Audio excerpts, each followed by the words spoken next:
بسم اللہ الرحمن الرحیم۔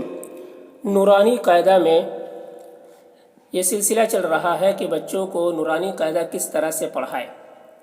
اس پر کئی ویڈیو بن چکی ہے اور ابھی تختی نمبر 1 پہ ویڈیو بن رہی ہے کہ تختی نمبر 1 کو کس طریقے سے پڑھانا ہے۔ اس پر ایک ویڈیو اپلوڈ ہو چکی ہے اور آج یہ دوسری ویڈیو ہے۔ تختی نمبر 1 کو پڑھانے کا طریقہ اس میں بتایا جائے گا کہ تختی نمبر 1 کو کس طریقے سے پڑھانا ہے بچوں کو۔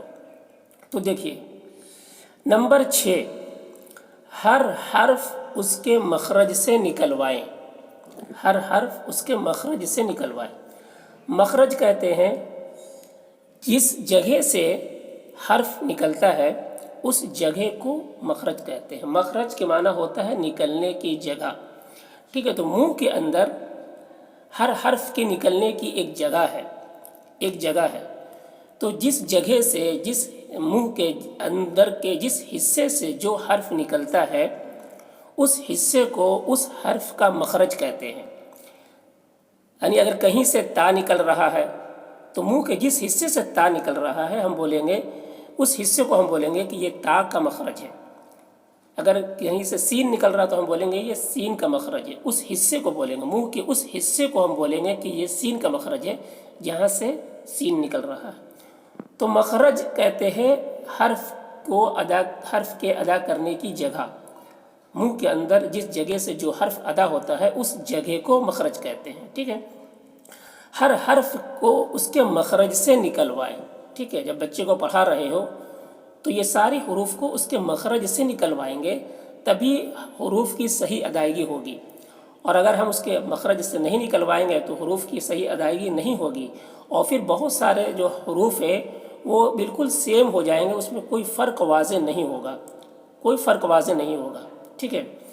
تو دیکھیے ہر حرف اس کے مخرج سے نکلوائیں تاکہ ثا، سین، صاد، تا، طا، ذال، زا، ظا، ضاد، ہا، حا، حمزہ، عین، خا، قاف وغیرہ حروف جو ایک دوسرے کے مشابہ ہیں ان میں بخوبی امتیاز ہو۔ اب دیکھیے یہ جو حروف ہے، یہ ہے ثا، یہ ہے سین، یہ ہے صاد۔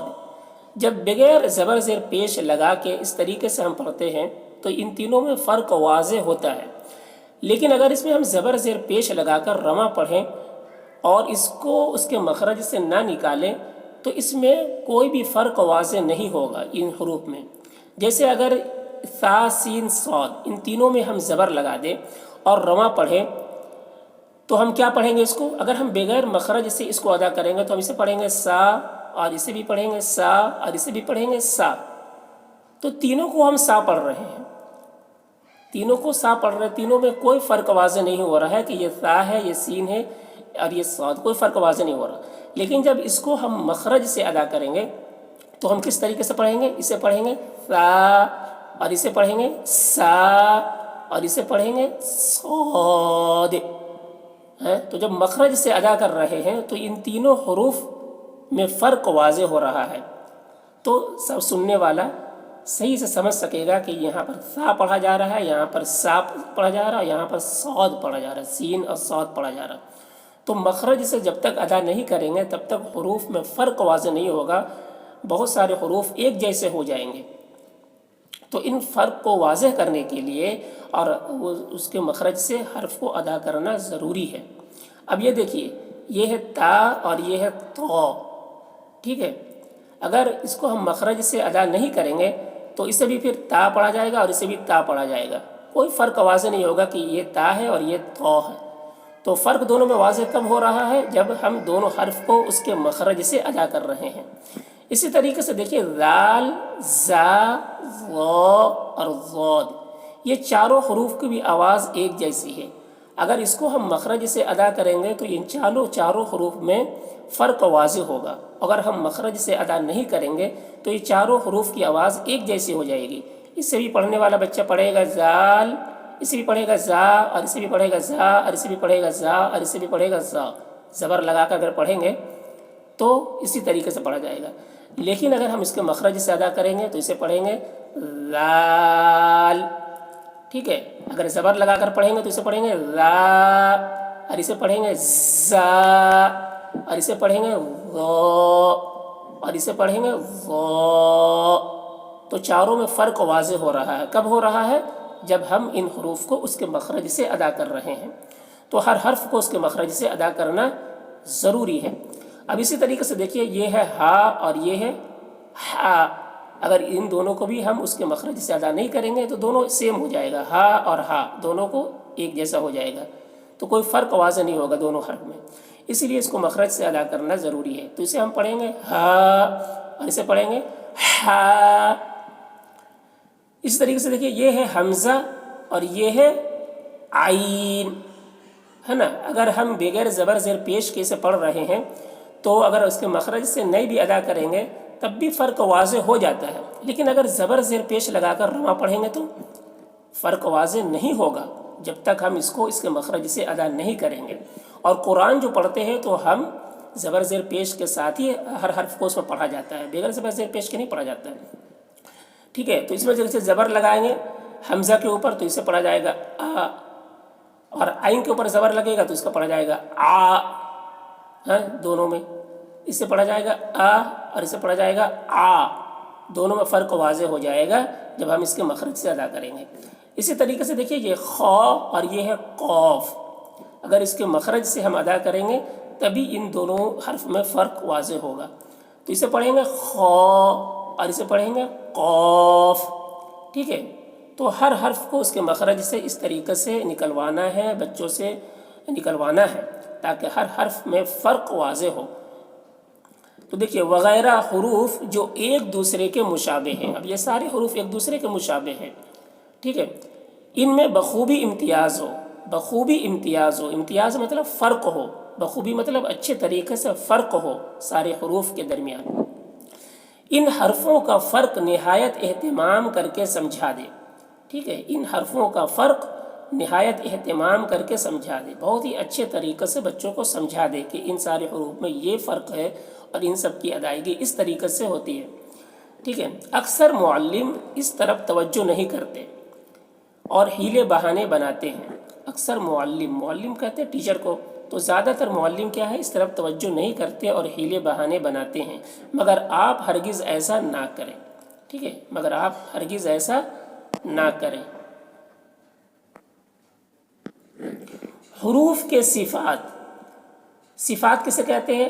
پتلی، موٹی، سیٹی، بلندی، پستی وغیرہ، اسے صفات کہتے ہیں.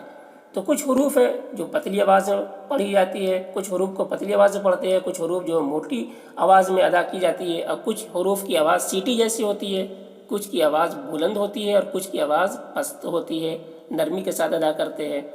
تو یہ سارے حروف کو اسی طریقے سے ادا کرنا ضروری ہے. تو دیکھیے، حروف کے صفات یعنی پتلی، موٹی، سیٹی، بلندی، پستی وغیرہ کو خوب یاد کرا دے. ان میں سے بعض حروف کے مخارج کو زبانی یاد کرا دے. بعض حروف کے جو مخارج ہے اس کو زبانی یاد کرا دے. اب دیکھیے، کون سا حرف منہ کے کس حصے سے ادا ہوتا ہے، یعنی اس کا مخرج کیا ہے. تو وہ مخرج یہاں سے بتا رہے ہیں. دیکھیے، ثا، ذال، غ. کہہ رہے ان تین حروف کا مخرج ایک ہی ہے. ان تین حروف کا مخرج ایک ہی ہے. ٹھیک ہے. منہ کے ایک ہی جگہ سے یہ تینوں حروف ادا ہوتے ہیں، مگر صفات کے فرق کی وجہ سے. مگر صفات کی فرق کی وجہ سے. صفات کسے کہتے ہیں؟ اب یہاں پر پڑھے، پتلی، موٹی، سیٹی، بلندی، پستی وغیرہ، اس طرح کی اس کو صفات کہتے ہیں. مگر صفات کی فرق کی وجہ سے ہر ایک حرف کی آواز الگ الگ ہے. کیا ہے؟ مخرج ایک ہے لیکن آواز الگ الگ ہے. آواز کیوں الگ الگ ہے؟ صفات کی وجہ سے. کیونکہ اس میں سے کچھ حرف کو پتلی آواز سے بولتے ہیں، کچھ کو موٹی آواز سے بولتے ہیں. ٹھیک ہے. کچھ کی آواز پست ہوتی ہے. تو اس وجہ سے صفات کی وجہ سے ان حرف کا آواز الگ الگ ہے جبکہ مخرج ایک ہی ہے. مخرج یہ ہے. مخرج کیا ہے؟ مخرج یہ ہے زبان کی نوک کو اگلے اور اوپر کے دو دانتوں کے کنارے سے لگانا. زبان کی نوک کو، زبان کی نوک کہتے ہیں زبان کے جو حصہ باہر نظر آتا ہے، نوک اسے کہتے ہیں. ٹھیک ہے. زبان کی نوک کو اگلے اور اوپر کے دو دانت، اگلے یعنی سامنے کی جو اوپر کے جو دو دانت نظر آ رہے ہیں، دو دانتوں کے کنارے سے لگانا. زبان کی نوک کو کہاں سے لگائیں گے؟ آگے کے اوپر کے دو دانتوں کے کنارے سے لگانا. یعنی زبان کی نوک کا اوپری حصہ دانتوں کے کنارے سے اس طرح ملے کہ سامنے بیٹھنے والے کو زبان کی ذرا سی نوک باہر نظر آئے. ٹھیک ہے، زبان کی نوک کا اوپری حصہ دانتوں کے کنارے سے اس طرح ملے کہ سامنے بیٹھنے والے کو زبان کی ذرا سی نوک باہر نظر آئے. یہ بھی ذہن نشین کرا دیں کہ ثا اور ذال کی آواز ذرا نرم ہوتی ہے. ثا اور ذال کی آواز نرم ہوتی ہے اور غا کی آواز بھاری ہوتی ہے، بھاری ہوئی، منہ بھر ہوتی ہے. ٹھیک ہے، تو دونوں میں کیا ہے؟ ثا اور ذال کی آواز باریک ہوتی ہے اور غا کی آواز موٹی ہوتی ہے. ٹھیک ہے، تو یہ فرق بتانا ہے. اس کا مخرج سمجھ میں آ گیا کہ زبان کی نوک کو اوپر کے جو دو دانت ہیں اس کے کنارے لگانے سے ان حروف کی ادائیگی ہوتی ہے. تو تینوں کا مخرج یہی ہے، لیکن تینوں کی آواز میں فرق ہے. ٹھیک ہے.